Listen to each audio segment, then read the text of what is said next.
Ladies and gentlemen, another day here in Baltimore for Ravens OTA practices are here, and we have a lot to talk about. We have some guys who are really standing out in terms of Zion Young. We got some wide receivers starting to take massive steps in the right direction. Lamar Jackson is here, and so much more. Tez Walker, could he be a guy this year? I think so. We're going to talk about it. Before we really dive into all the news and notes and highlights and observations from today, I do just want to say and give a massive shout out to all of the reporters out there in Baltimore who work so hard each and every single one of these practices to get the highlights out for us. Without them, these videos are impossible to make. So I want you guys to do me a favor and go follow them. You'll see their names at the top of the screen here. You're going to get all the news, notes, highlights as practices is happening in real time.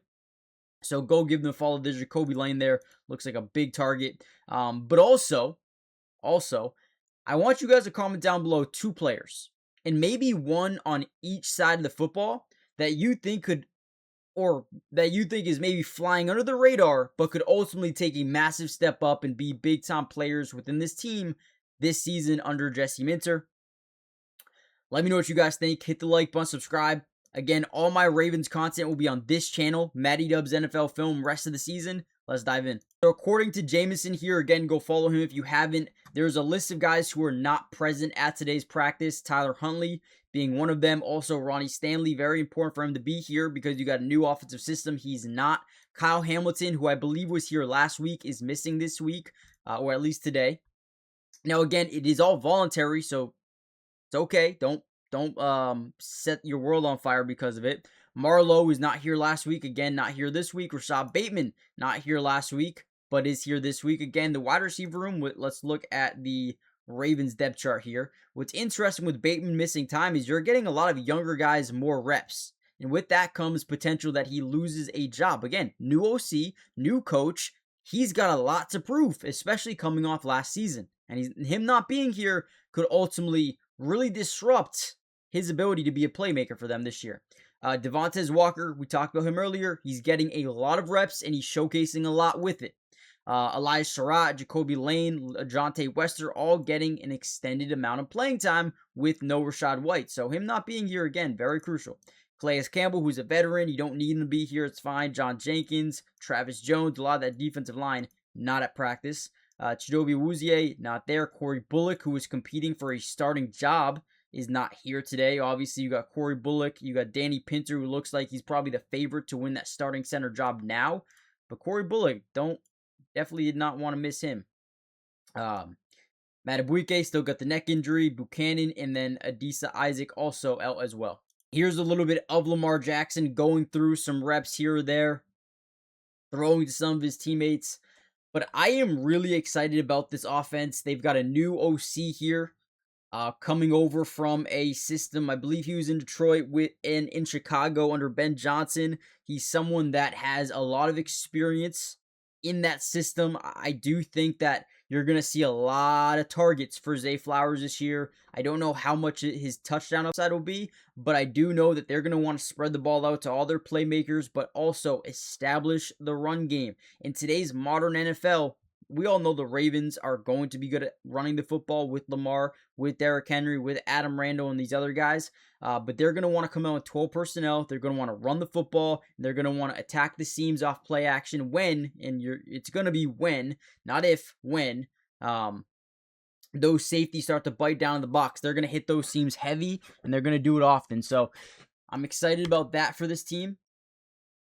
As you see, continuously more and more Lamar Jackson going through reps, as well as some of the other running quarterbacks, Diego Paiva, and some of the other guys. You saw Nate Wiggins running in the backfield there. Some of these DBs, wide receivers going through some reps of warm-up.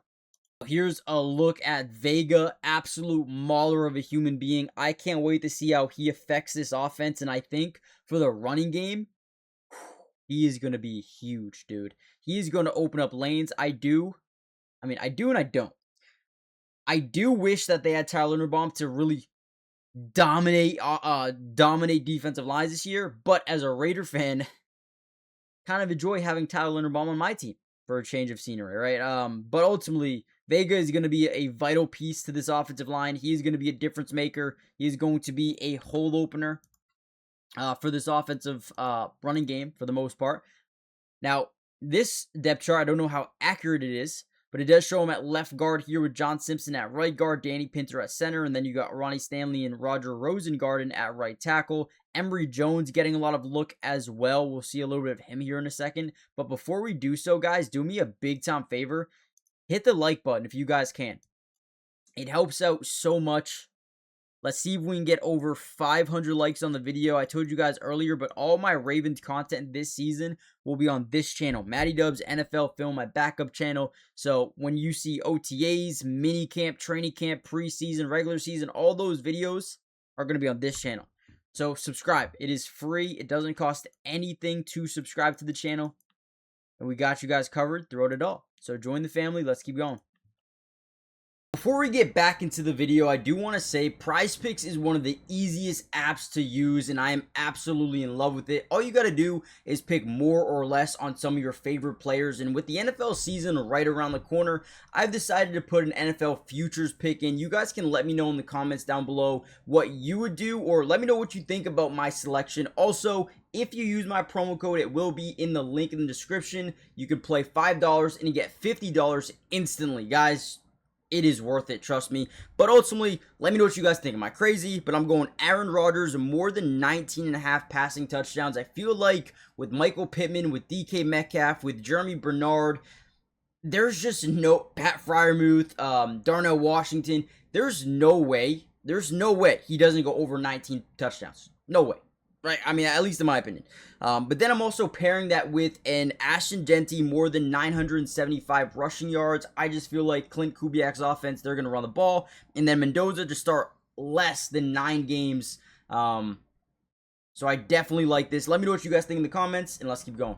And here is Emory Jones going through some drills with some of the other guys. There's Vega getting some reps in, and then you see Emory Jones come in. He gets some reps in.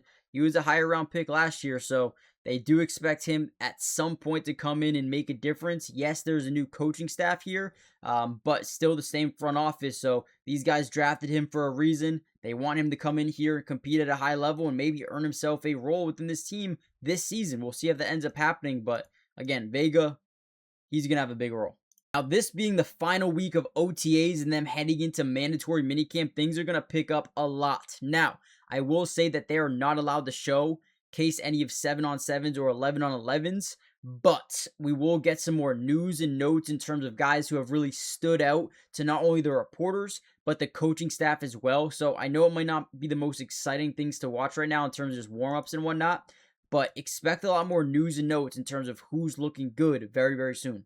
And drop me your comments down below, your prediction of the starting offensive line. That depth chart had a pretty solid one, but do you think that maybe they switch it again and have John Simpson at left and Vega at right, or do they really want to protect the blind side and have Vega be on that left side, protect the blind side of Lamar Jackson alongside Ronnie Stanley? Give me your prediction on this offensive line and who's going to start where, and maybe who's a dark horse that, again, could be flying under the radar. He could be a starter this season. Is it Emory Jones, or do you think John Simpson pretty much has that job secured away at this point?